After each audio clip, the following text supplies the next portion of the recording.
Hi, everyone. Welcome to another episode of Are the Game over here at Cabbit Crossing. And this is where we game masters talk about games. Surprise. And we share tips and tricks. And sometimes we debate a little bit on topics too. And like some of our past episodes, we have another guest GM with us today. It is Sarah Moore. And why don't you tell everybody about yourself, Sarah? Hi. My name is Sarah Moore. My pronouns are she, her. You can find me all over the internet at Pixies and Pins. I have most recently been linked to Peter Atkinson's project, The World of Chadea. I have I've worn every hat you can wear over there, whether it be writing, playing, acting, producing, done all of those things. I also hosted all of his parties at all of the conventions for a really long time, which was the best part of my job. I also host a show called Sarah's Table, which is an actual play show that focuses on small publisher and indie RPGs with an emphasis on queer storytelling. And so that is kind of what I'm doing now. Oh, and I co-wrote and I co-designed an RPG that just came out, and that is called The Crowned, and I did that too. Listen, there are a lot of hats that I have on my head at all times. It's getting heavy. It's good. And crowns. You got a crown right behind your head. Just right up there. Toss them all in my disco ball for a little help. Awesome. And actual hat. That's about it. Yeah. We wear hats occasionally, especially in Westerns. I should also mention Cyber Symbiosis obviously is missing today, unfortunately, but he will be back. So for today's topic, Sarah, he was fired. And we're just finding out just now. Yeah, it's an exclusive. When's this one coming out? That's when he'll be fired. We have to make sure we match it up for when this comes out. Yeah, smart. Right. I'm giving him a couple. He's got a little bit of lead time. Right. So today's topic, Sarah, you chose. What are we talking about? So I thought we would talk a little bit about safety tools at the table. I think that that is pretty important as a responsible game master, player at the table, human being in general. I think that there has been a movement in the TTRPG space to kind of start making sure that people feel comfortable and safe at the table, because we are trying our darndest to really make it a welcoming space for all folk. For quite a long time, there wasn't a lot of representation of, frankly, anything that wasn't a white male, kind of in both games and at the table itself. And so we sort of started making this push to make sure that people felt welcome into the space. I mean, I have, and I'm sure anybody else who is anything other than a white dude, no offense, Greg. He's a green dude right now. He is green. He is a green dude. Yeah. My bad. But like, I have a lot of stories of being essentially talked down to at a table, sort of made it seem because of who I am at any given time that I would have no idea. How could you know how to do any of these things? And so in order to make it a more welcoming space, we've really had to push to like, let's make sure that we talk about things at maybe a session 0. And if you don't have time to do a session 0, to do a quick safety discussion, at least at the beginning of your sessions, to find out everybody's comfort levels. I have found it incredibly helpful at convention games, because you are dealing with literal strangers. You know, you're coming into a game. You maybe know one other person. If you happen to be the GM at a convention, you probably know 0 people at your table. Hopefully, that means that somebody found you and wants to come play your thing. And I think that it is important to know if somebody at the table, for example, a pretty innocuous one is like, what if you have planned a big spider battle and somebody is severely afraid of spiders? Like, they're not going to have fun, and then you are going to be stressed, and nobody wants that at the table. And so there's a lot of tools out there. None of them really cost any money. You can spend as much money as you want, obviously. I will never stop you from spending money on stuff. But like, you guys are all adults. You can buy things. But like Monty Cook has a really great safety sheet that you can just grab for free off of their website. And it lists kind of all of the big ones that would be triggers. It goes into like sexual violence. It goes into certain kinds of diseases. It goes into war and that kind of conflict. And I think that just being able to touch base with your players prior to starting is incredibly professional and also valuable. Whenever I'm in the driver's seat, I just want everybody to have a good enough time that they would want to come back. I don't ever want somebody to leave my table and be so traumatized that they're like, oh, I don't think I even want to play games anymore. Like that should never be the goal. And I know that there are some DMs that like get off on making their players so sad, and that's sad for them. I don't. No. It's not great. But so you guys mentioned that you have never really dealt with that, or I've dealt with it, I suppose, I would say, right? But I've never called it safety tools, I suppose. I think there was a podcast between Brandon Lee Mulligan and someone else. I forget who it was. Mm-hmm. And he brought up that he doesn't like the in-game safety tools. And that's because he thinks it really takes away from the game during play. And that people do need to some degree be adults. But he said you should do things like X card, like where they just stop the play. Yeah. But he said up front is where most of that should be done. He thinks like you were just saying, where you should make sure that they're okay with the theme, that the possible things that are going to come up, that they're okay with it, stuff like that. I've actually had a game that I ran where one of the players was torturing someone. And we've all had the thing where it's like, oh, I'm going to intimidate him to get them to speak and stuff. But this guy like really went into it. He put on his creepy accent that he had for his character, and he was like doing like his. It was probably too much for me, right? And not probably, it was too much for me. Yeah. Did you ever look at the guy the same after that? You're just like, Yeah, I mean that colors stuff that happens at the table, man. Afterwards, you're like, oh. But I didn't have any kind of issue just moving past it, changing the flow to not dwell on it. And then I think the place for changing that type of thing is after, right? Like, and you don't have to say it like, a lot of people think it's like, oh, that was too much for me. It really hurt, stuff like that. No, it's more just like, that's not really how I have fun. And that's where I think it needs to be framed is more like that, right? Because there are different ways to have fun in the game.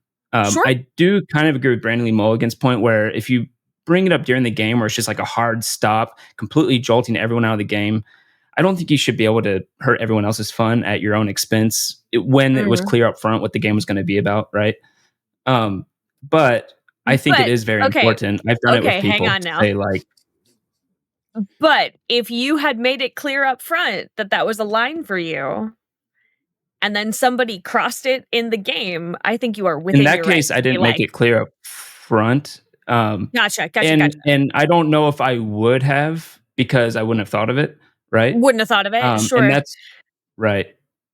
And that's why I was kind of like, moved it on, and then afterward. And then afterwards, and that if that is something that you were comfortable with, awesome. But I also think that having... Oh, I don't know if this is PG-13, but I'm going to say it anyway, and then we can figure it out. I think it's like having a safe word in the bedroom. You probably don't need it, but knowing that you have it and that you have the ability to call it off if you needed to, I think is a level of comfort for the players that if something goes too far and they need a break, they can take it. I have very rarely had somebody X card something, but I have always given the option.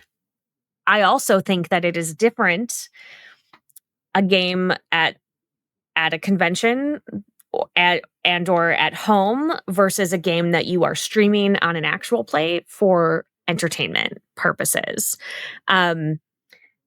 Because there is a level of performance and acting in that AP that X carding would pull you and it would be like this big almost production halt, right? As well as the people who are watching it. I think that it's, and maybe it's just like my personal style, but like if somebody at a convention is like, whoops, I have unlocked a new fear and I didn't know that I didn't like grasshoppers until just now. I don't ever want them to feel like they have to suffer through the rest of the game before they can say something.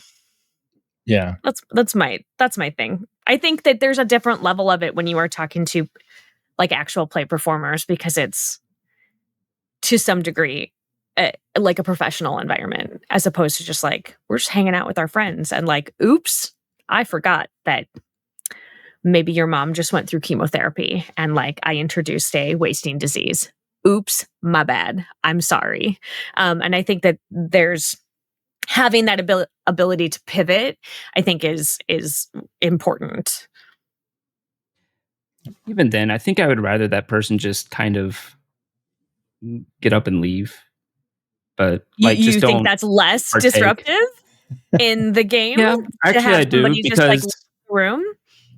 Well, for instance, take the one where I was just doing the thing that the guy was torturing the guy probably a bit too much, like medically, that I didn't really like. If someone truly had like a big deal about that, I wouldn't mind if they just kind of like went to use the bathroom or something like that, right? Like just left and didn't deal with it. It's the same way that I've had people at a table who've played something that we're playing, and so he knew that if he stayed there, he was gonna hint at the thing that they shouldn't do or should do, and so he just left. Got up and left, went to the bathroom. And I think anything like that is probably preferable to telling everyone to stop. I don't know, unless it's like so heinous, right? That it's like you probably shouldn't be friends with them.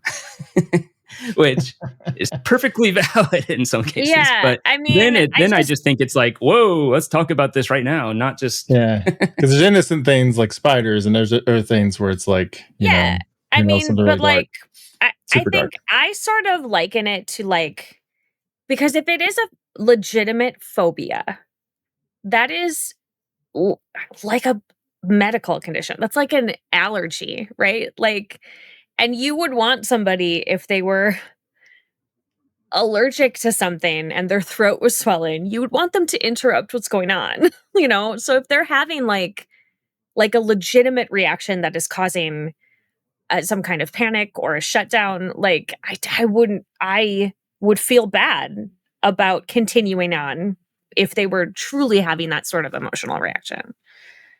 But don't you think if they have that type of reaction, they should like let people know?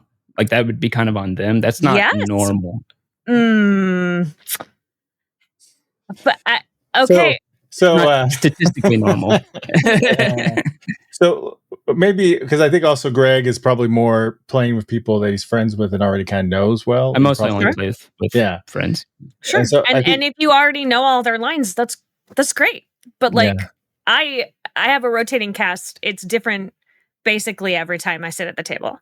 There are people who come back, and I'm not talking about my home game. I know all of them in a like very friendship, intimate way where I know who's afraid of what and what could be a problem. But like, if you are playing with people who wouldn't think to tell you like, oh, well, it won't be a problem because I have never been at a table before who had a miscarriage. Nobody would bring that up. Why would that come up? And then it comes up, like yeah, I think like, because I was thinking about, because safety tools came just a little bit, many episodes ago, but we were talking about something completely different. And so we didn't really stay very much on it, but I was thinking about it because I don't use safety tools a whole lot either. But I have, but I don't do cons and stuff very much. I have done a little bit, but usually my stuff, especially at cons, I'm going to play it pretty safe, pretty PG-ish a lot of times.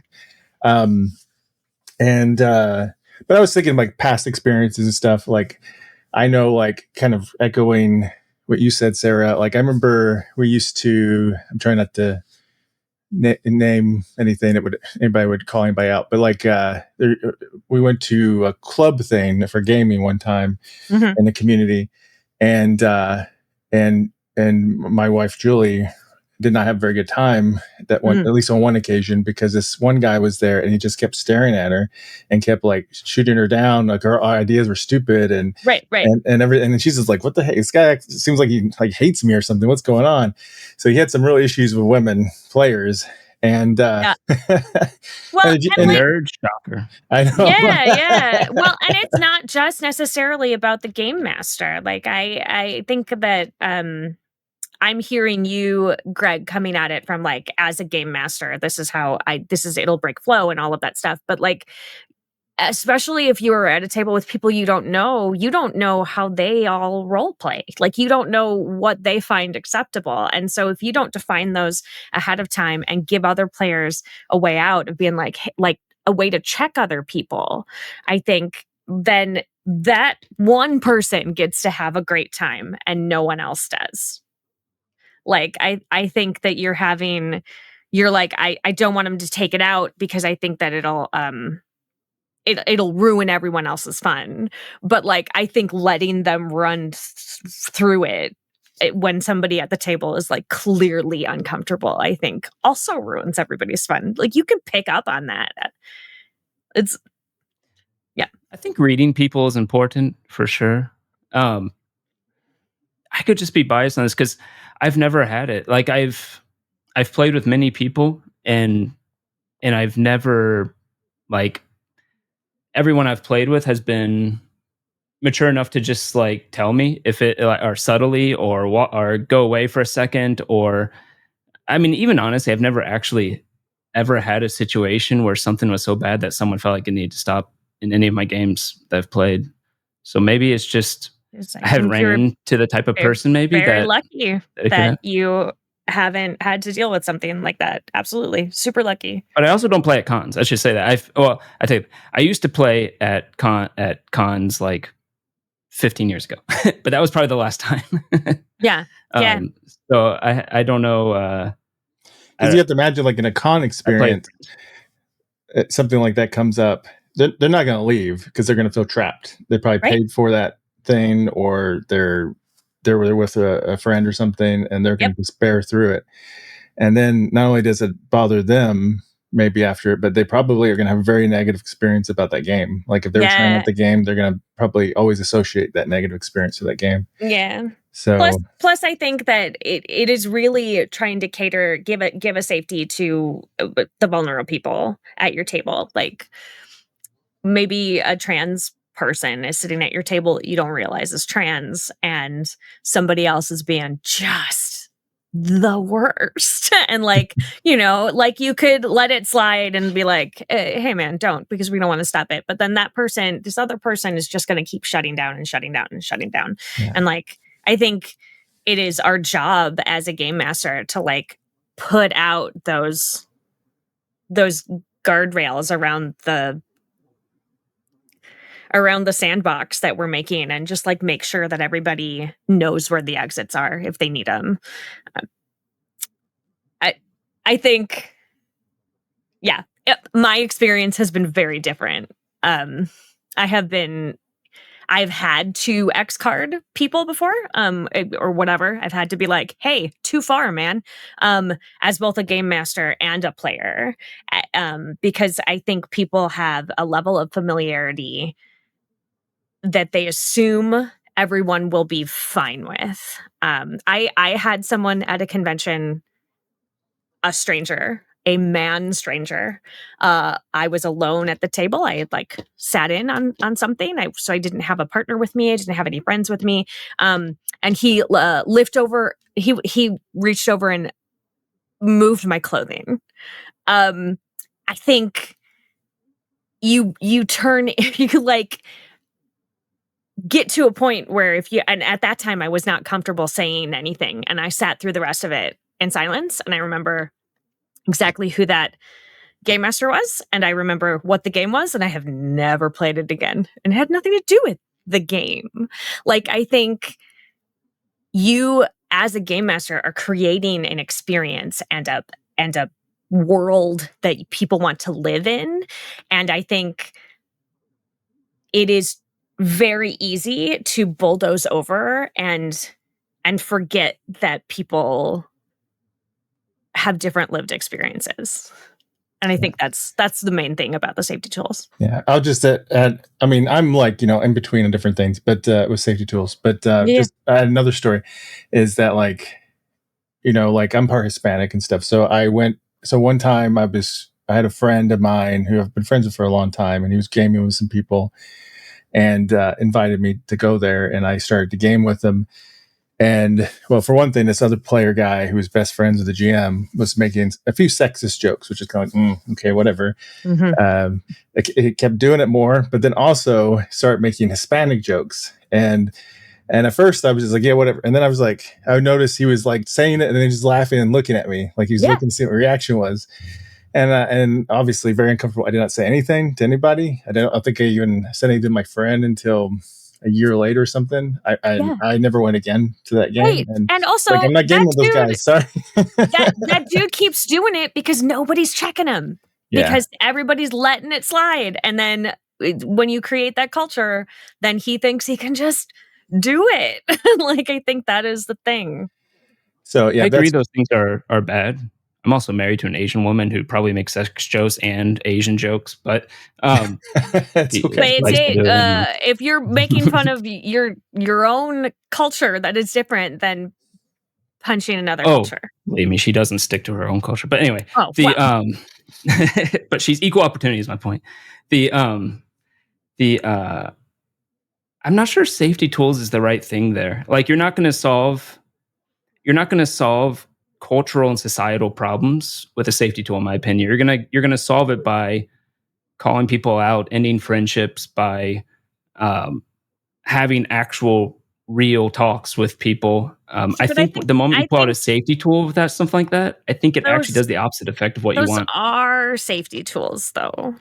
Those are the safety tools that you are putting in place. I'm talking about in-game safety tools, though. Like I don't want to broaden the subject to fixing the world, but like as far as the game's concerned, I think this meticulous focus on making sure everyone's emotionally comfortable with during the game and stuff is actually having an opposite effect of what people want, because there's like a big backlash to it too now, right?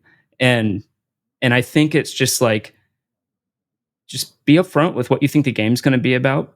Try to be adult. Try to back off from the game in some way if there's something that's bothering you, right? Talk to people after. And I think that's just, in general, going to be much better long term than trying to do all this upfront, stop right in your face, right?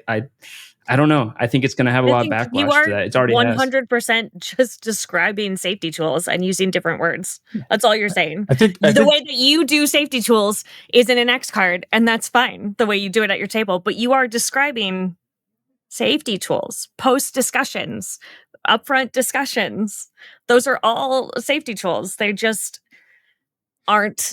Yeah, I think it matters how you frame it, right? Because I think some people want to do safety tools that fit everything. And I think that's what Greg, and me to a certain extent, sometimes push back against, because it doesn't feel like it makes sense it feels uncomfortable sometimes with people to bring it up in a way. I mean, not feel uncomfortable, but it feels unnecessary with people already. Whereas it always felt a little, I don't want to say it insultingly, like it feels, it doesn't feel like you're an adult sometimes with the way that people implement safety tools. And I don't like that, right? I feel like they should be implemented in a way to where you're dealing with adults. Yes, you do need to talk about these things, but you talk to them like they're an adult, and this is what we're getting into. Make sure you're okay with it. This is a game where anything can happen. Just letting you know that up front, and right. And then talk after. I feel like with let's say Greg's scenario with friends, let's just say, I think what Greg to me what I feel like, and maybe even to me also, like if you have friends, because there's a friend dynamic there that you're worried about disrupting too, not just players with the gaming group. So that's what the X feels aggressive sometimes, because he feels like you're calling out someone right then and there, and that could, Oh yeah, if I did it at my tables, by the way, all my friends would laugh at me and probably go worse. So, but that's just because But you're still using friends. kind of an X, right? I was going to say that sounds like you have shitty friends. Like I feel like, would you want? Do they, as your friend, want you to be uncomfortable? I don't think they could really make me uncomfortable. Okay, like, and that's great for you. But like, why would you think? Okay, awesome, cool. I will never be at your table, I think, because it sounds like you guys play in a much more aggressive way, which means that it's making me feel like I would not be able to tell you if something was uncomfortable for me.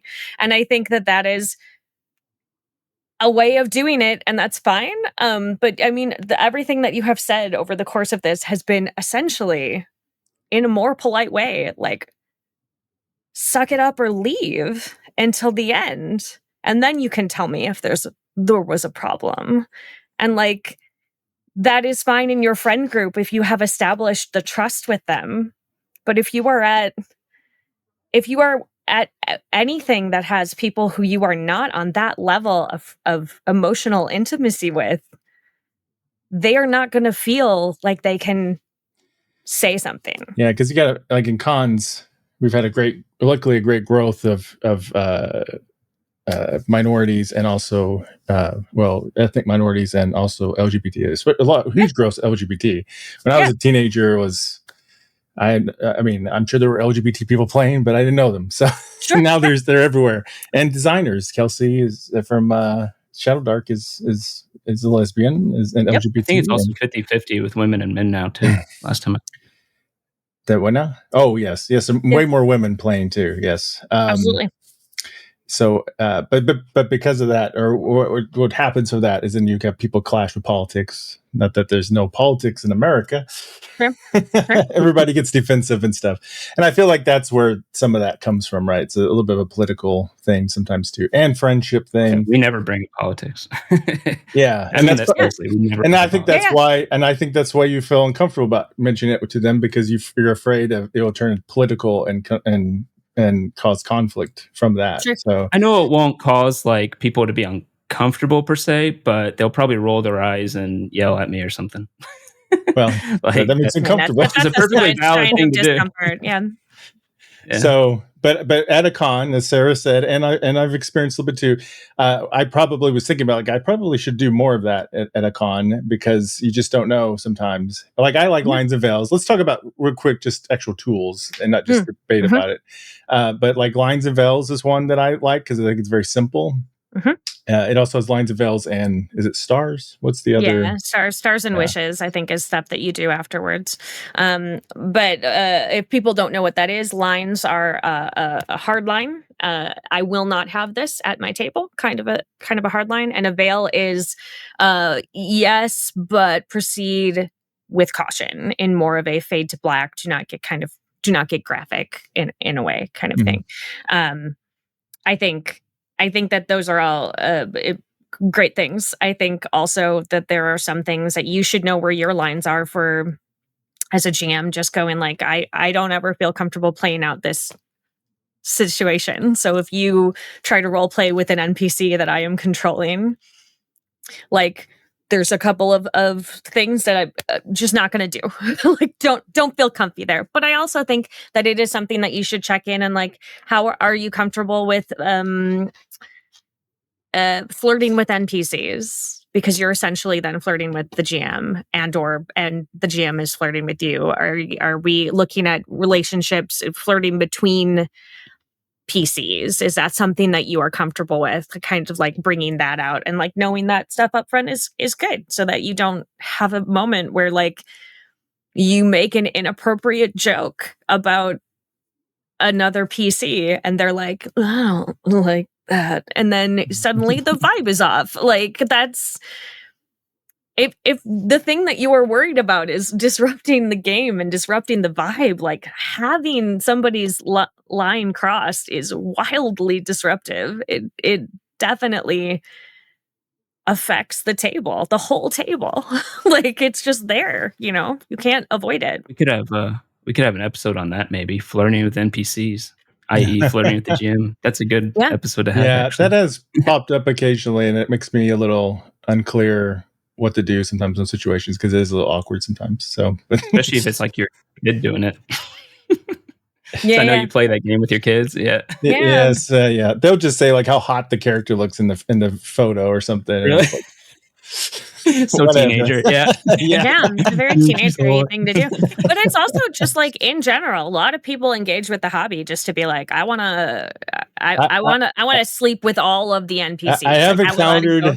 I felt a little uncomfortable, but like there was a pregnancy role that some characters are doing in a play, and I was like, this is a little weird, but okay, whatever. I was not the GM or anything. But that stuff does come up. Yeah, it comes up, and if you haven't talked about it at all, and maybe you haven't, there's times that you maybe didn't cover something. That's why I think it's important to be able to pause. I would rather pause than just like push through to the end of the session and then have somebody be like, this was awful for me. It was terrible. I had a terrible time. Like, oh, okay. Whoops. Should have told me earlier. We would have adjusted. Like, yeah. So I don't know. I just never been bothered by something like that. So maybe I'm just projecting. But it's I've definitely had it to where I'm like, ugh, that game wasn't for me, and then moved on. But it's there's different views of different things. I'm somewhere probably in the middle-ish. I'm not really in the middle. I'm just like, I think I know. I mean, I can't know phobias or anything like that, obviously. Okay. But I know at least like if there's going to be a lot of violence, I'm going to tell people up front. Is this like a horror game? There might be some gore. Yeah. Are you cool with that? What's your limits here? I almost never have sexual content in my stuff, which is great. And there's a big push towards not doing that, but that is not. But there are people that do across that. the industry. Yeah, and there are games like Cult, for example, in their adventures, they have sexual assault aspects in their stories. So. Yeah, and it's like a big tropey thing for fantasy is sexual assault. Apocalypse World, which founded the PBTA originally, the first version of that rule system, has sex moves. Yeah, in it, so it's in there. Yeah, you didn't know that, did you, Greg? Yeah. Yeah. So, but yeah, I see. So, is there any other place to point people to if they want to learn more about different safety tools they could maybe use or different approaches? I would check out Monty Cook. Shauna Germain is a person who works at Monty Cook. She's Monty's partner, and she has worked extensively with safety and as well as like she's worked in like kink and spaces like that, which are also like heavily into safety and all of those rules. So like she's an excellent resource. So Shauna Germain and Monty Cook Games, I would say go there first. Alrighty, cool. All right, I think we're about done. Unless there's something else you want to say. Well, I'll just stop yelling at Greg now. It's good. It's debate. It's good for the internet. So, but anyway, thanks so much, Sarah, for sharing this with us, and thanks for watching. Do you guys use safety tools at your table? What do you do? Do you have any? I don't want to say horror stories. Maybe bad cases that happen where you wish there were safety tools. Yeah. Let us know in the comments. Make a discussion, and we will be back again with Sarah and maybe even Woody. So until then, bye, everybody. Safe. When the dice roll high, we touch the sky, but when they crash, it's a barely laugh. Genre play lighting the way, our tales are